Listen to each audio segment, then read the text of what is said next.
Thanks everybody, thanks for coming. I said the admission was free, that's the truth. But the numbers have caught on, so there's an exit fee, guys. So just, you can give it to the Gary Kelly Centre. Thanks very much for coming. Hopefully everyone gets you tired. I'm going to start off with a small story, and then we'll lead into the presentation. It's more me talking, the presentation is just there to add a bit of dimension to it. And it all starts with, the story starts with me and when I was, well, I give this presentation to kids, it's a different presentation you get, but they get a story, and it goes like, when there's a little kid called Patrick, I think he was 5 years old, in Dunshaughlin, where he was from. He ran between two parked cars, and he got hit by a truck crossing the road to Lawson's hardware store. And the truck hit him, and he got severe head injuries, head trauma. It ended up severing the optic nerve, which leads the sight to his right eye. So he became instantly blind in his right eye. But went to hospital for 10 days, and then Patrick came home from hospital. The mum and daddy were happy, everybody was happy. But it was 2 years later it was discovered that, you know what, Patrick's right eye had no sight in it, and was missing the sight for the past 2 years. But Patrick didn't know it, he was used to it, and no one else knew it. But that Patrick chap was actually me, because my first name is Patrick. Second name was actually Aidan. So I give the story to the kids, and it's just an icebreaker that starts the evening off. Starts their day off in the classroom. This is a different presentation. So I've got gadgetry and Wi-Fi and everything working here, so for all those pear-shaped, you'll understand. We've a Facebook live feed going as well, so we've a fast network here, so hopefully it'll work out. I've got my trusty Apple Watch here, which is designed to move the slideshow forward, so let's test it and see if it works.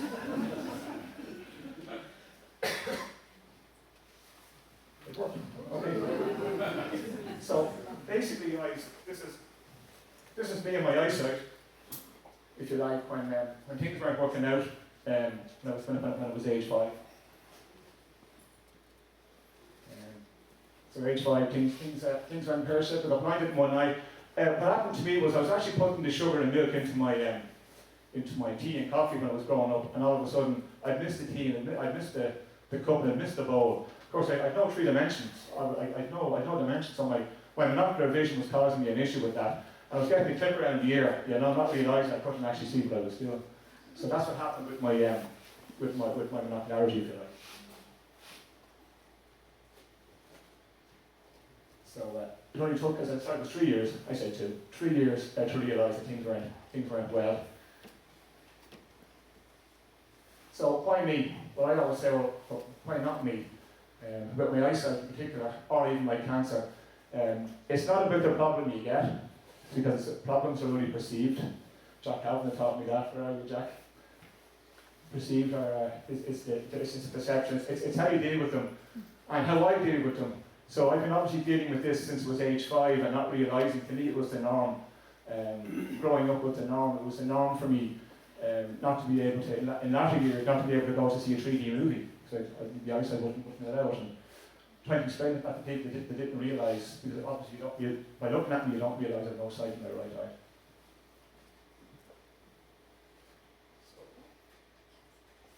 Some doors open and some doors close. When I was at school, I wanted to be what Mark Donnelly is over there. Don't embarrass me now. He's a search and rescue helicopter pilot. I would love to be one. That'd be a great idea. With respect, genuinely. And then I went from that to be a policeman. But of course, they were all linked, because medicals were required for everything, and it wasn't going to happen. So growing up in life, doors shut, but I didn't latch onto it. You go to the next phase, and you realise, well, what doors are open for me? They can't be all shut, and they weren't all shut.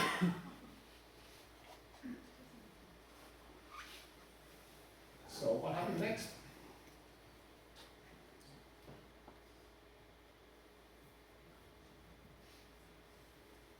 If you don't ask, the answer is no. If you ask, the answer can be yes or no. And I've learned that a long time ago. People always say, how did you manage to do that? Well, I just asked. But they could have said no, but they didn't say no. But what they don't realise is the 10 people have asked before said no, but nobody else knows that except me. Okay, so it's a little bit cheeky, but generally speaking, don't be afraid to ask a question. It's like when I met my oncologist first, Professor Rannoch. We were in Beaumont, and I said to him, because I was referred there from Blanchardstown Hospital, I said, how we fixed to go private, Doc? And he said, well, how are you fixated to go private? So again, that worked out, and I had a personal friend of mine, Jackie Cowdery was here tonight, one of my colleagues, so she was based in the Bonticure hospital. I said, you know what, a friendly face is important to me. So to see Jackie's face was a big thing for me for my first entrance into an oncology suite or into a day oncology unit, and that's what I did. So that worked out for me. Thanks, Jackie, and all your staff for all your help up to now. So as I said, if you don't ask, the answer is no. If you do ask, the answer is, well, it's 50-50 whether it works out or not. So we went from 0 to 50-50 straight away, and that works for me. It will work for anybody here as well.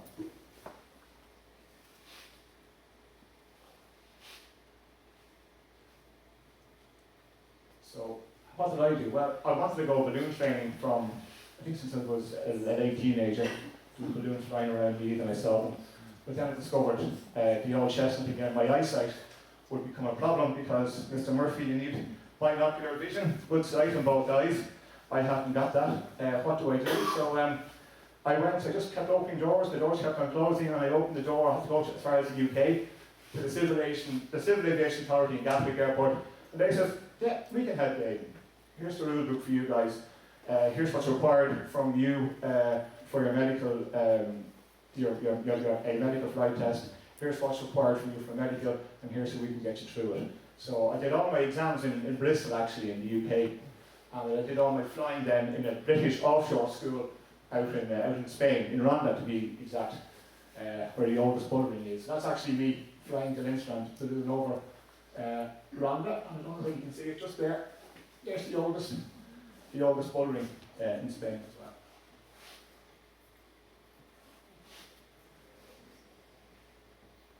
That's flight training in Ronda. So, of course, when you go ballooning, and I'm a person that gets bored quite easy, unfortunately. So, after 10 years ballooning, 12 years ballooning, I decided, let's do something different. I didn't decide it on my own.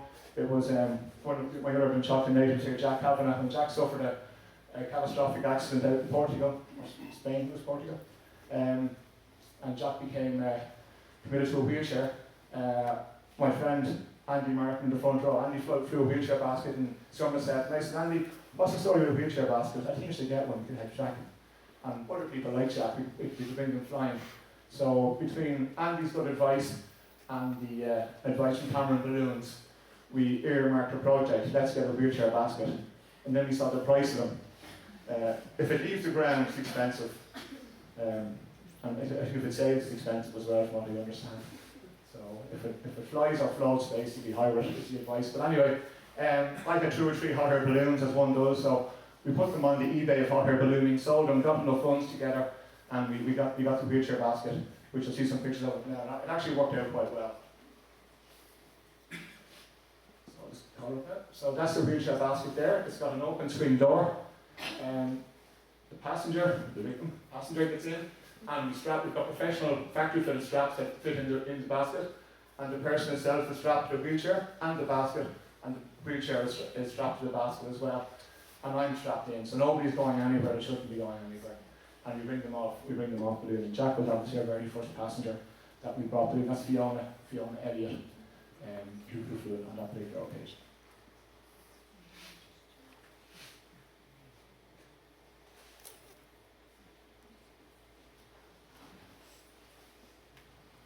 So here's Jack's first flight, I think. Waiting patiently for the balloon to heat up. We fill it full of hot air. And Jack joins the 1 kilometre club just before it disappears off the screen. Higher than what height of Jack.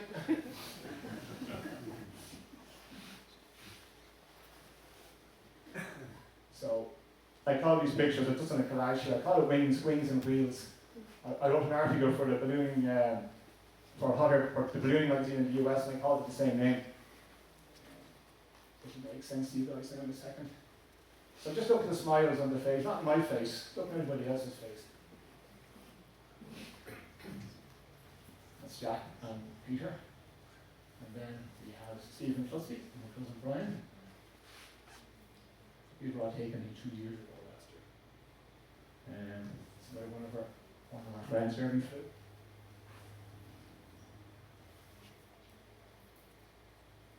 There we go. That's what it's actually, we've about maybe 10 flights we've done, maybe 12 flights with the wheelchair balloon, but they're going to Europe. So, here's my crew. I told her about embarrassing, I'm always going to keep my promises. Would you fly with this lot? Okay. And there's a story, it's just a little side story going on here, which I'll demonstrate to you now in a minute. So basically, I say this with respect to all my crew and myself, if this was a professional job and we were all to apply for it, I think we'd all fail the interview, because none of us have really got anything in common, even with aviation. I've no other history in aviation, since I got involved in the ballooning, but we're anything there. We're from auditors to commercial helicopter pilots, to award-winning national journalists, to network engineers, to couriers, to furniture salesmen. We're all here, and we're all weird and wonderful in our own way, but we work as a solid team when we're out ballooning, be it wheelchair ballooning or normal ballooning. It doesn't seem to matter.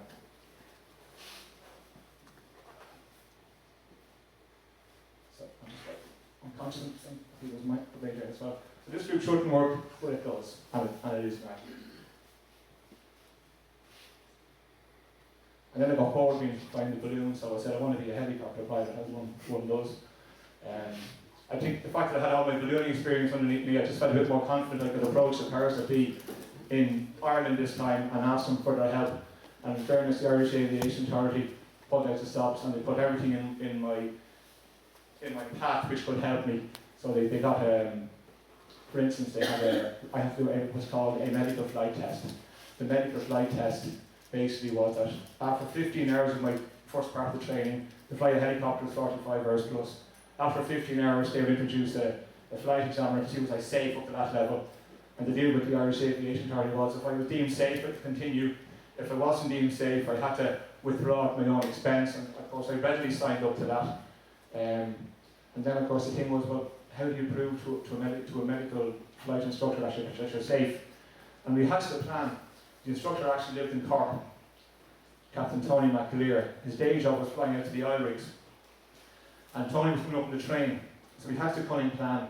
And the plan was I would pretend I lived beside the train station, which I don't obviously, and I could pick Tony up and drive him to Western Airfield where the helicopter was, which means he had a half an hour of me in the car and a half an hour of me driving. And more importantly for me, I had a half an hour of listening and talking to Tony. So when we got to Western Airfield, I had a very good acquaintance with me. It was a person I knew.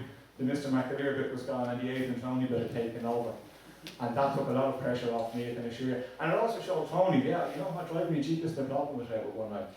When it happens when you're 3 years of age, 4 years of age actually.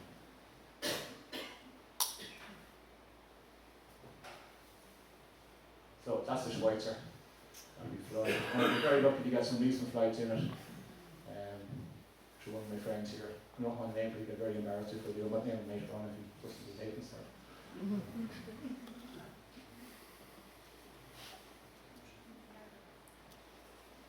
Just move on to the next slide. So just there's a lag in with the time delay. So that's what's in the air. I think it was what, 2 or 3 weeks ago, as far as I can remember.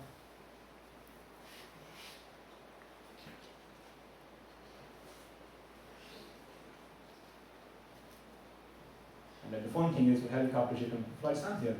So for the last 4 years I've always said I can't do it anymore, but the jigsaw puzzle comes together in early November, and come December we managed to get Santa into a helicopter.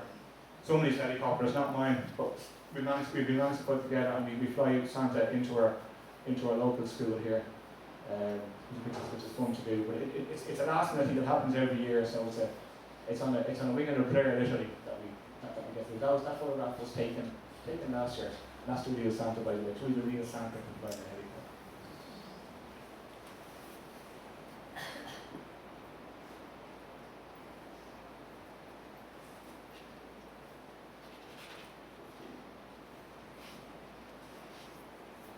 So then this happened last September. That's when things changed again for me.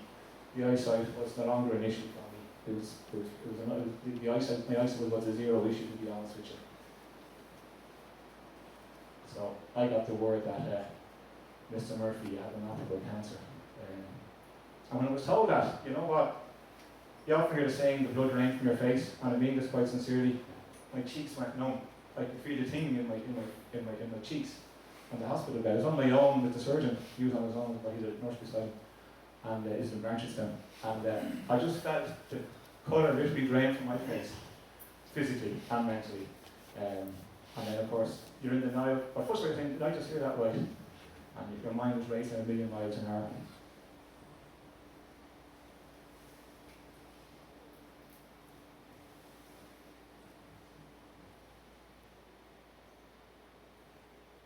That's Murphy's Law. We all know Murphy's Law, guys. What can go wrong? What can go wrong, it will go wrong, and probably does go wrong. And that's what happened to me. No names, but I was told I had pancreatic cancer, which I don't. I've got gastro cancer. It's still cancer. I'm not fudging the issue. But I was told I had pancreatic cancer, and for someone as ignorant as me and as a lay person, all I could think of was personalities that I knew down the line which had this terrible illness, that version of pancreatic cancer, and didn't last too long afterwards. So I was in a quagmire. I was told first the inoperable bit, and then I was told the pancreatic bit. And my first thought was, I'm not going to live a double life. I'm not going to hide this. I'm not going to bury it. I'm going to tell everybody. I'm going to do the polar opposite. I'm going to tell everybody what I have. And then I have to deal with that. I can deal with getting better or fighting it.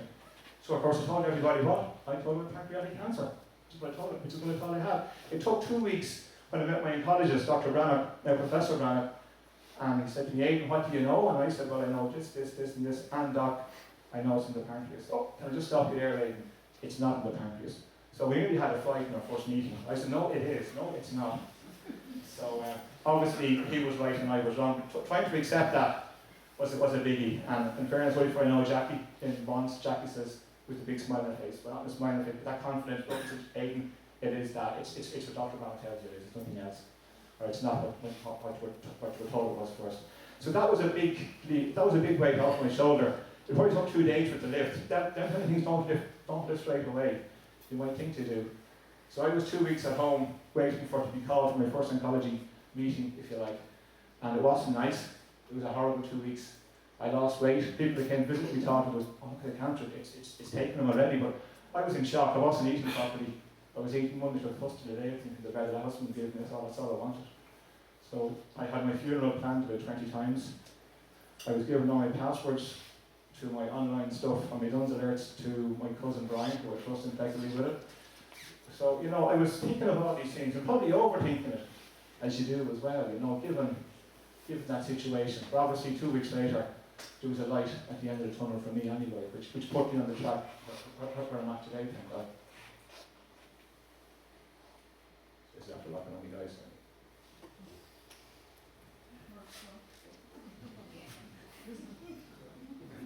Never work with technology or children. Or animals.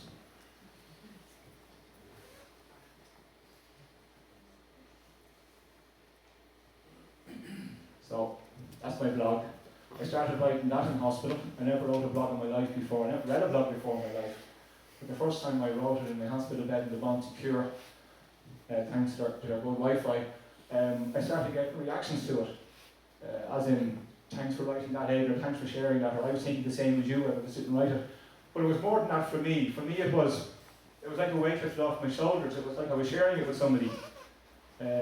I was sharing a story, and when I pressed the send button or the upload and read it back, it felt like I had done something for myself. I know that might sound selfish, but when you're sick, you have to be a bit selfish as well, I was told. So I was told, you know, it's okay to think of yourself. So I was actually thinking of myself writing that. But then the usual thing happened. The emails started coming back, and on social media, the feedback started coming back and saying, when is the next one you're writing? You know, the last one will resonate with us, or I don't have cancer, but I've got this issue, and I'm comparing it like for like. So it gave me, again, it occupied my mind, so maybe 1, 2 weeks, twice a week. Only if I had something to say will I write it. If I had nothing to say, I wrote nothing else. Conscious that I didn't want to bore people or wear people out, or just say things for the sake of saying them, because there's no substance attached to it. So that's the blog, which is still ongoing, thankfully.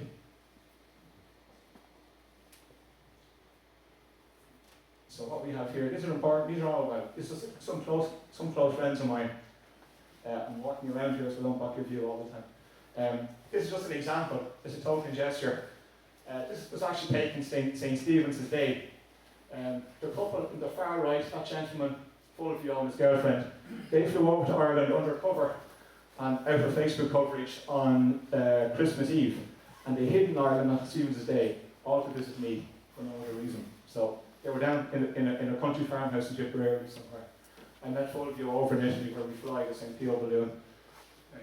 And then I've got more friends here to my left who visit me religiously, because visit me religiously every week, as does my cousin Brian here. Again, I'm just saying, these are what real friends do. You know, real friends don't do, sure, if you want that, let me know. A good friend do that. A real friend just knocks at your door and goes, I know you're missing this, or I know you'd like that, or you just happen to know these things in advance, and they don't ask. You could call it slightly rude, but they know when to push the door open. And these people pushed my door open and became a rock solid support to me, and are still there for me today. Along with other friends as well I might have. I'm just using these as a token gesture.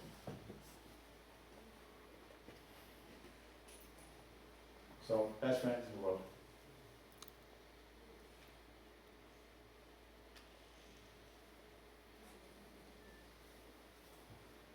And then Barbara O'Connor here in the front, who's Jerry's, here looks good lady wife.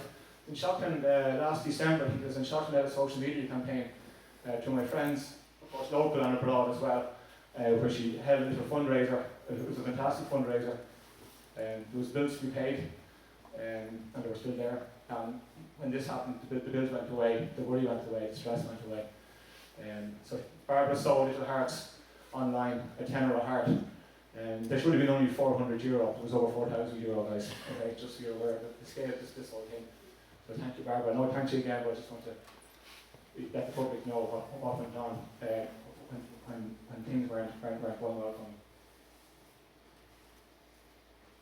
There's a picture of us here somewhere. There's all the hearts. Sorry, there's all the hearts. What's all the hearts?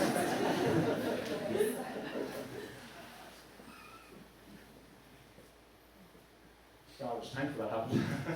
I went from Barrett's Jackie Cosgrave, that's one of my oncology nurses up in the Bouncy Cure. My veins are hard to get at the moment because of my treatment. No pressure Jackie for next Tuesday, but Jackie finds the veins rather quickly, which I'm very, very thankful for.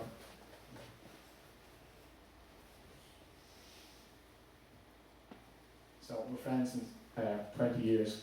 And in fact, it's Jackie's and Desi's front yard that we land the Santa helicopter in every Christmas, so Santa can board it before we get onto the school.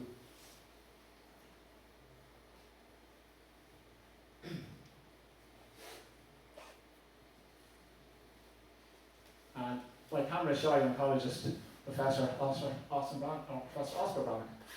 And I didn't need to take a selfie, so I went to trouble of doing my chemo t-shirt. I think he felt sorry for me, so he says, here, give him the selfie to the door. We can put it in the next week.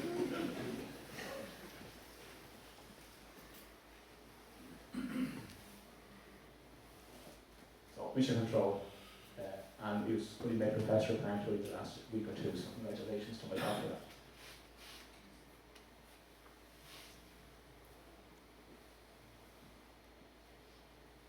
So, coping with my chemo, everybody's different. Everybody's chemo is different. I'm not going to be the best explaining it. Jackie will be much better than me. But chemo can be probably 40 drugs, 50 drugs, maybe 100 drugs, I don't know.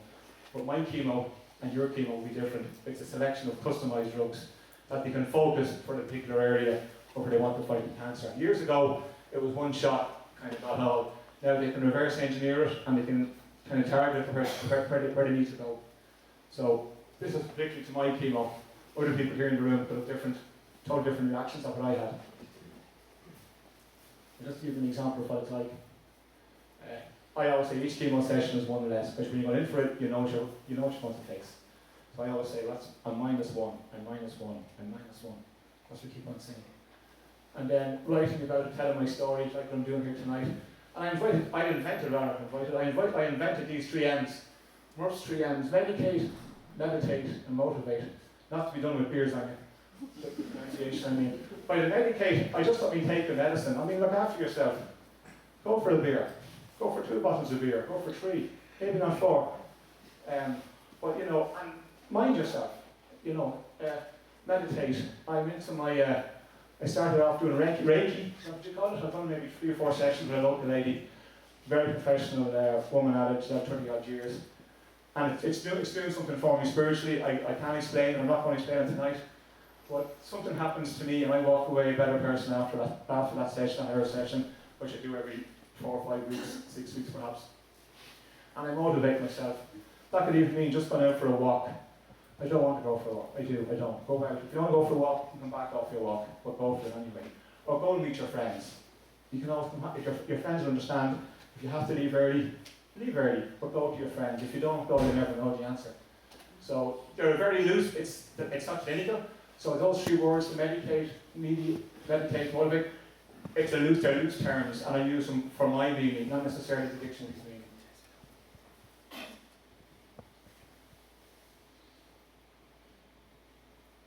And this is a slogan I've come across, and when I saw it, I went, you know what, I like it, that's me. If an egg is broken by outside force, life ends. If it's broken by inside force, life begins. Great things always happen from the inside. You think about it, it means I could see that 3-dimensional I read it, and I went, you know what, I have to share this tonight with everybody. Because it meant an awful lot to me. Okay, that's exactly my blueprint. And probably your blueprint as well, not just mine.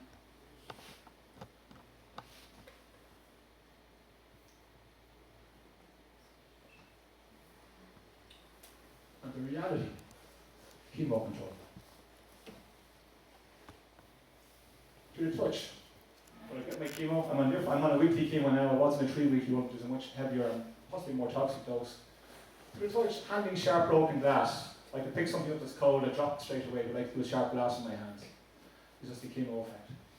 The sensation of ice stuck in the back of my throat when I drink some after my chemo, drink something cold. The colder it is, it was like icicles sticking there.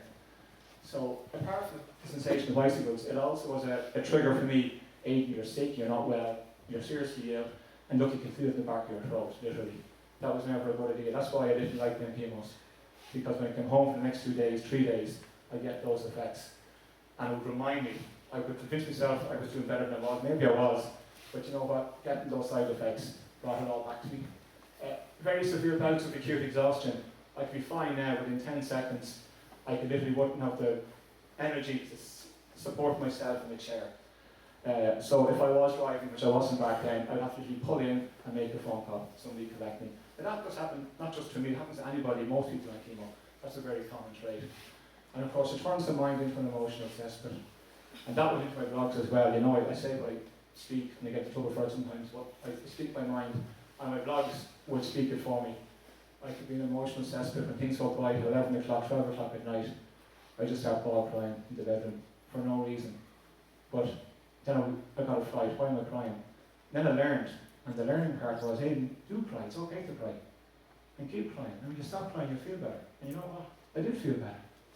But I had to go through that whole quagmire of that emotional cesspit, if you like. And it's still in the back of my mind. I'm on different chemo now, so I head to a different place. That can come back at any moment, but I'm probably used to it at this stage, or I'm very familiar with it, and I know what it's like.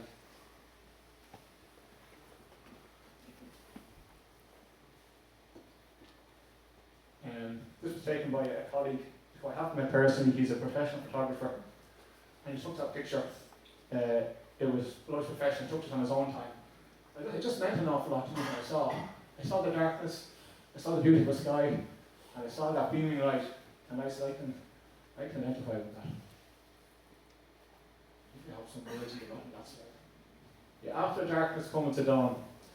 And as I always say, the dawn comes every day. So regardless how bad I feel going to bed at night, and I'm in a really bad place, with certainly the old chemo, I'm in a really, really bad place, you've no idea. I always say, you know what, after 12 o'clock at night, the next day, it's now 0.01 of an hour, or a minute until the next day. So we're already, the darkness is going, the brightness is coming. And that's why I look forward to it. Tomorrow's a better day for me. And invariably, tomorrow wouldn't be a better day for me, because my chemo might be now T-5 days post, as opposed to 3 days post. So I could really identify the picture, and I asked Cathal, could I use it tonight for all my presentations, and he said, of course you can. So thank you, Cathal, for that.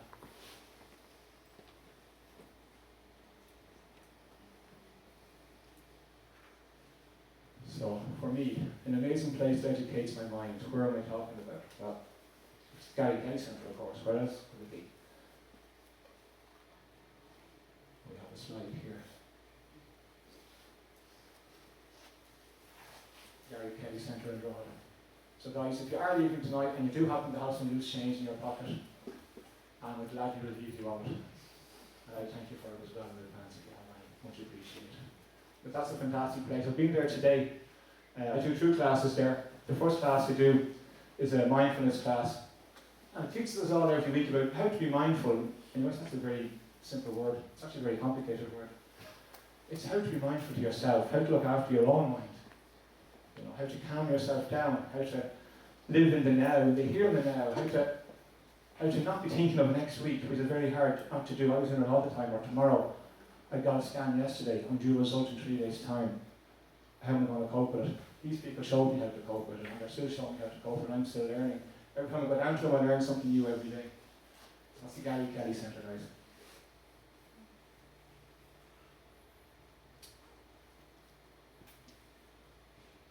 Looking for Aidan's iPhone. Anyway, most first thought of the day. When I wake up in the morning, there are only 2 days in the year that nothing can be done. One is called yesterday, and the other is called tomorrow. I'm going to sit down if you don't mind. I'm getting muggy on my feet. So I'm going to sit over here. I apologise if you guys want to move your more than nothing. Stay out of the way. Yeah, so one is called yesterday, and the other is called tomorrow. So basically, I live in the now. That means I'm being responsible for tomorrow, but I'm living today for today, and I'm making today's decisions today. And tomorrow's the stage, you know what? I'll make that tomorrow. I won't make it today.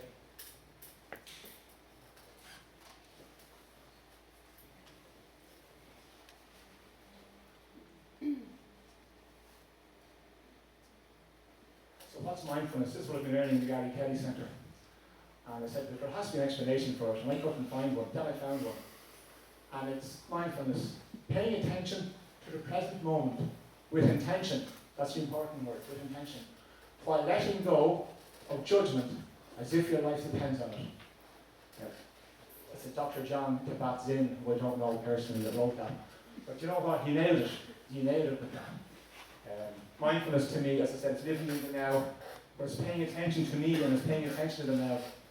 And as I said, push tomorrow's worries, they're tomorrow's. Yesterday's worries were yesterday's. And that's easier said than done. I'm going to Gary Kelly Centre now, probably about 3 months, 2 or 3 months. And it's only the last few weeks, my mind is coming, my mind is coming around to this.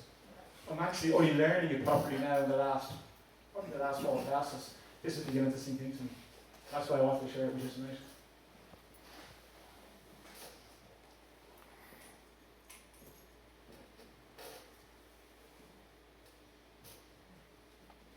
Moving swiftly on.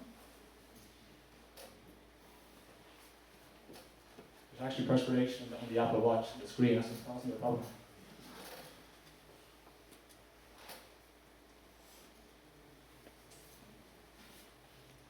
One second.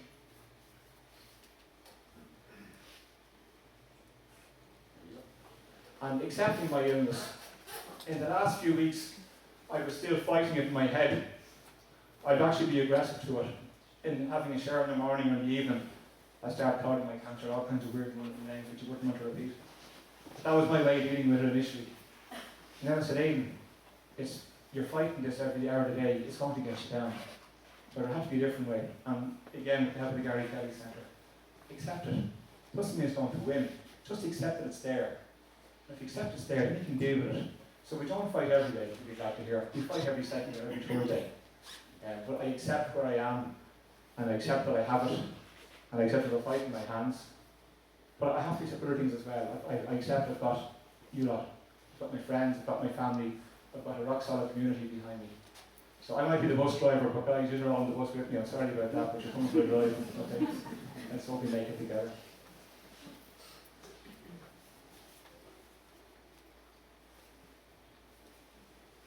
And this guy has helped me. Same Peel. I don't go to Mass very often, guys, so I'm not going to run to the altar rails. I apologise to any priests here or to any, actually Vera. I ran into a nun from Rome, I apologise. Okay, but I do my bit at home, okay? And you know what, this is going to sound really weird and strange, but tonight's idea is his idea. We have the odd talk, and this idea came into my head 3 months ago after speaking to him, and it wouldn't leave my head.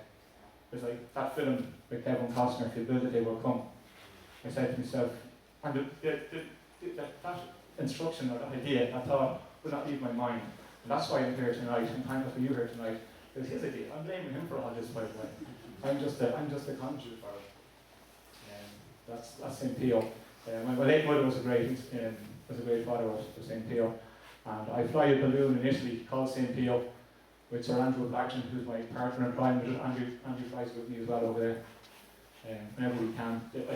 But we're not being snobs going to Italy. There's 30 hours of flying here. There's 300 days of flying in Italy, so do the maths. And it keeps us on top of our game, skill set wise, which is important. And the Italian beer is quite nice, actually. And the latte is already €1. So they're cold, not big hot compared to here.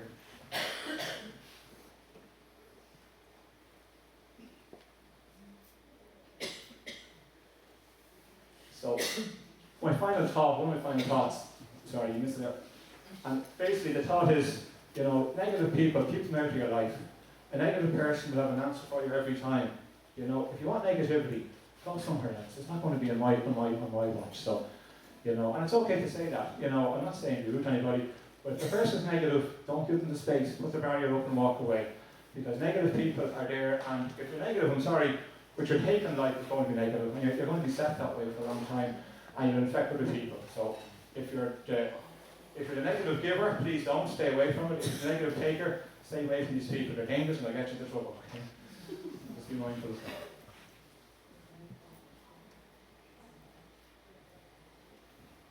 And I'm going to wrap up very soon now. So that's one of my favourite cartoons as a kid. That's all, folks. Always remember that. Because tea always came after that in the Saturday evening, if you remember. Max fish and chips. So what I probably have in the next slide, I just want to jump to one in case I get it wrong. Yeah, is there any questions? Anybody have any questions? Or I'll ask the first question if you want. So first question I'm going to ask myself is, Aidan, what's the worst thing with having cancer? And it's a very general, you can ask them as well and I'll give a different answer for you, but for me it was the side effects obviously, but the worst side effect, and I won't get graphic so you're okay, is the constipation. That's terrible. And you can laugh, that's allowed. It took me about 3 months to get the balancing act right regarding laxative. Either too much, which is bad, and too little, which is even worse. So there's the first question done. Okay, I've done it. And you're going to be sorry you didn't ask it. 2 points again as works out, and believe you me. I might need 3. So, has anybody any questions they want to ask me? Hey, Yes, sir. how hard is it to be so positive? Okay, the question is, how hard is it being positive? And that's from Colin Doyle, who flies a plane around my balloon when the weather is right. I don't know, people say that, I only realise with positive enthusiasm, a smile on your face. I wouldn't be conscious of any of that, Colin, let's be honest with you. I say if I went out to do it, I probably couldn't. Or you couldn't keep it up for as long as you could. I think I'm just probably naturally like that without even realising it. I've gone through stressful times in my life where I would obviously put up the act of being positive, but behind positivity, I can assure you, was not there because there's no reason for it to be there. So I'd say it's a combination of probably being a good actor when it wasn't there, but it probably comes from the heart when it is there. And it's something you can't fake. I know you can't fake it. If you fake it, they'll do it for 6 weeks, maybe 7 weeks, and it doesn't stop. So I don't know is the answer. Yeah. And I'm probably better off not knowing. But was I start analysing myself as to why I'm doing it, and I stop doing it. I don't want that. So that was answer. Thanks, Colin, for that. Anybody else got a question? I won't embarrass anybody again, I promise. Aidan, Yes, sir. where did you get the love of technology from a very young age? You know what? I don't know. All I remember is I latched on to, there's actually there's a timeline here, and I'm going to blame the Boy Scouts, MH7 me group, and they're still here today. We were in the Scouts one night, and we had this Scouts Jamboree on the Air, which Tom will be familiar with. He's an underage, like Tom's an radio ham like me. I'm a licensed ham 15, 16 years. And it was a local radio ham in this situation, it was Pierce O'Brien, the local radio ham, came to our scout down, put up his area on his HF, his shortwave radio, and had us communicate with scouts around the world who were doing a similar thing with radio hams in their country. And I latched onto this amateur radio, it was the best thing since sliced bread. Then realised I had to do a course on it. I was too young to do the course, so I went off and played the TV radio. Then as I got older, I came back into the fold and I started going to night courses for electronics and radio technology. So I ended up doing that, and that's how it started me off with being technical. Then I was picking things up reasonably quickly, but I always blamed my tutor because my tutor was an ex-force tutor. He had the ability to know it, but could put it in my mind. And if I was ever struggling at a class, which we often did because the classes can get quite technical, and he said, "Hey, did you get that?" No, I still haven't got it, sorry. And he explained it again. Now if you got it, maybe I did, maybe I didn't. And if I said no, we'll go for a pint later, it'll be grand. I'll explain it to you over a pint. Out of the classroom environment. It was a genius of how he put this out. And I was Ray McCabe, so I always blame Ray for teaching me well. And that's probably where I started with the aptitude, and then it's probably grew from there. And it's like Aoife now is 9, I show her something once and she has it, which is scary. She'd already got my iTunes password, which is not easy to remember. She came in last week and she asked me 3 different times to download 3 different apps. Not realising what she was at. She was copying a third of the password every time.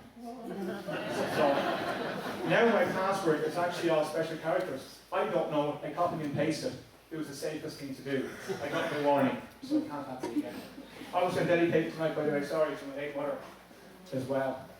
So that'll work out. And that's important. It's also some of these, so, sorry, before I go on, is there any other questions before I move on? One question. You got your car license, you got your balloon license, you got your helicopter license. What's next? Spaceship days. The biggest airplane I've ever seen, it won't be coming out. That much for the position and that. Sorry, just to add to that, again, with the ham radio, I managed to connect to the space shuttle, not the space shuttle, sorry, it was the Russian Mir space station at the time. It was in orbit, and there was amateur radio guys and that, and it had a licensed amateur station on it. And you could connect to them electronically, like computer, like a packet radio link, like with email you have today. So we could send them a message, they could send one back, or we could bounce the message off it, using it as a satellite, if you like, out of the space station, and ping it to somebody else in the world. And that was quite good. It was so good, I managed to get in the front page of the Chronicle by mistake. And my father came in and he goes, "Look, if this thing bloody crashed, it's going to be your fault," he says. Thankfully it didn't. How old were you did the radio? Probably, I was licensed when I was 17, so probably 18 I'd say. So 18-year-old and chuckling. Something like that. I just think connect. Next thing I went, ding, oh, Jesus, connect. I got afraid with that same thing. Don't touch it. So, if there's nobody else, ask a question, or anybody else? Reese, at the very back. Would you do anything different? Any mistakes that you came across since you came? Would I do anything different with Reese's question? My answer is yes. And you want to say what? When I cross the road, age 5, in my next life, I don't look left and right.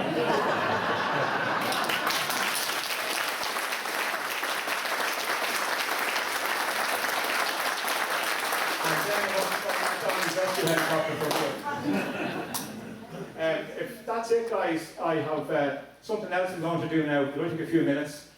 I'm just waiting for somebody to appear with something. And it concerns one of my friends here, who I'm going to embarrass now quite abruptly. And it's Sir Andrew Martin of Blackburn. There's a story behind how Andy and me met. I was doing my balloon training in Spain 17 years ago. I was starting my balloon training, Andy was finished. We stayed in the instructor's house during our stay, so we keep an eye on us, which is a good idea.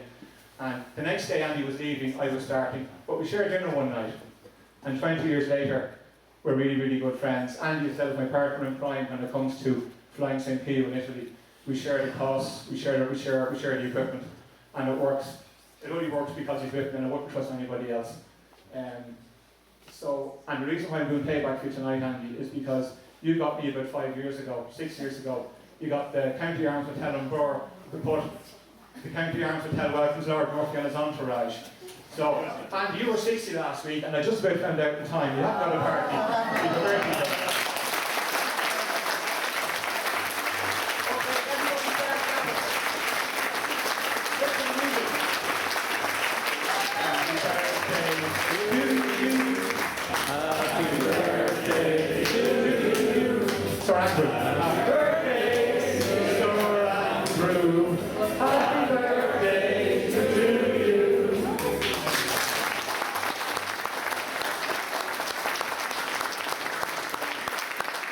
Thank you very much indeed.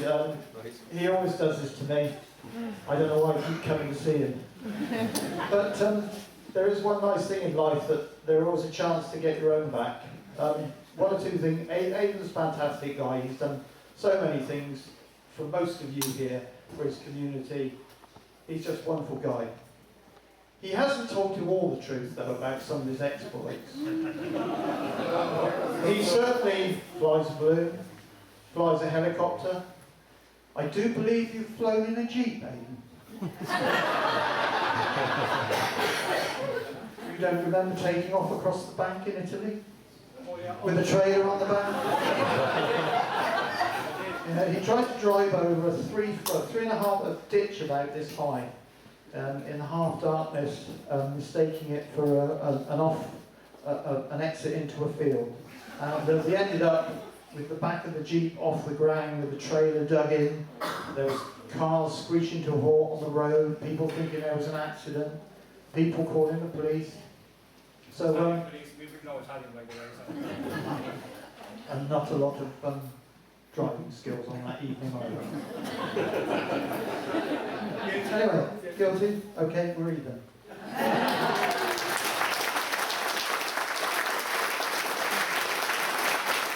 Before I go, I'm definitely gone now. There's tea, sandwiches, loads of cool cake and everything down there as well. Malcolm and Pauline from Irish Balloon Flights, who are a commercial company, they're very kindly and very generously giving me a basket space to give to somebody. We're giving it to the Gary Kelly Centre, and it's one basket space. It might work well in a raffle for the public because it's one space. If you want to raffle it among the staff, you guys deserve something as well. So maybe that was my intention, but do what you want with it, okay?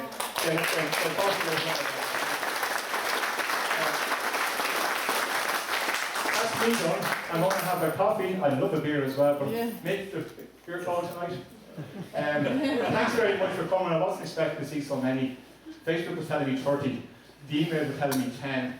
And Jerry says, ignore all that, Aidan. The people taking to come anyway, they won't come regardless. So thank you so much for coming. I wasn't expecting the crowd that was here. I just hope it was worth your while. I think it was worth mine.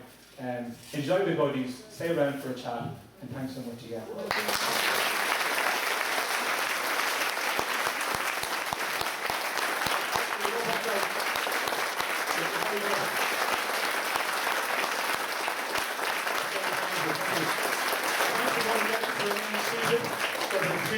If my cousin Brian come up, we're going to do a selfie.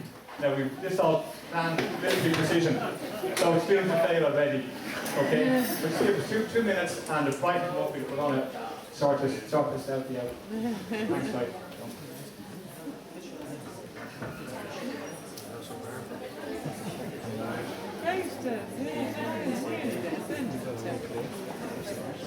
Yeah.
Yes.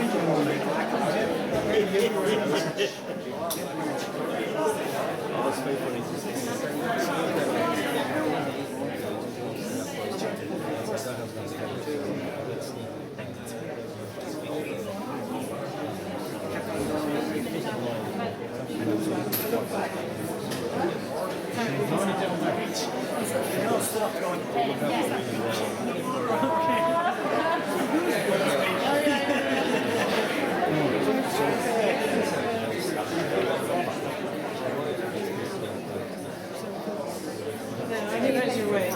we're going to take this selfie now.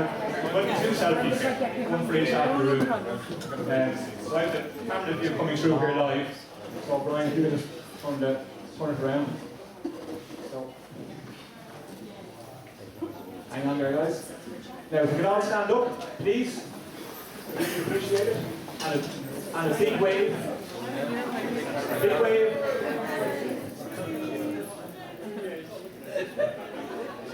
And again, big wave. One more.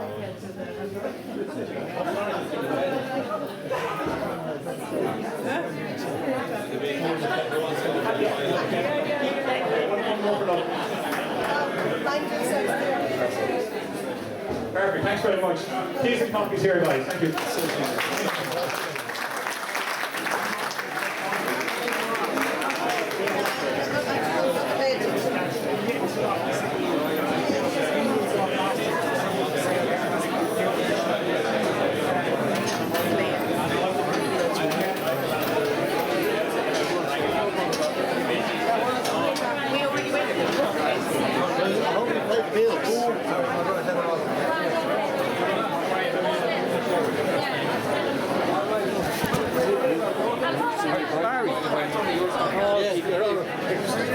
Just fall over.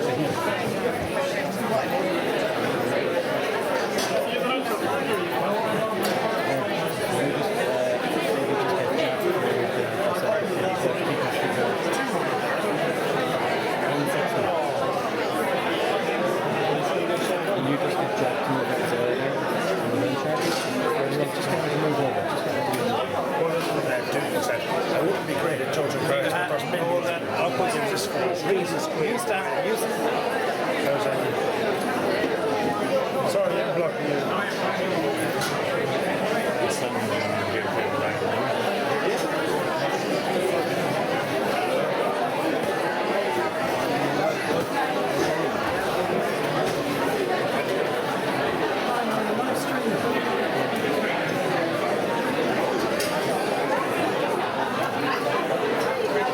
Sorry folks, I'm going to have your attention for a minute. I have a passive slideshow running here. If I look around, there's about 40 slides, and they're all numbered, so if you see a slide you like, it'll come back again. These are pictures of our ballooning and the chocolate from the year. It may or may not interest you, but it's a conversation filler in between the drinks and snacks. Okay, thank you.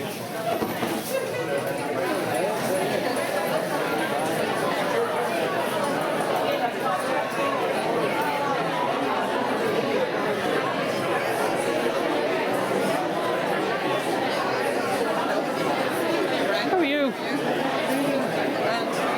Kieran on his way home, is he? No, tomorrow. There's only one flight a day in Jamaica.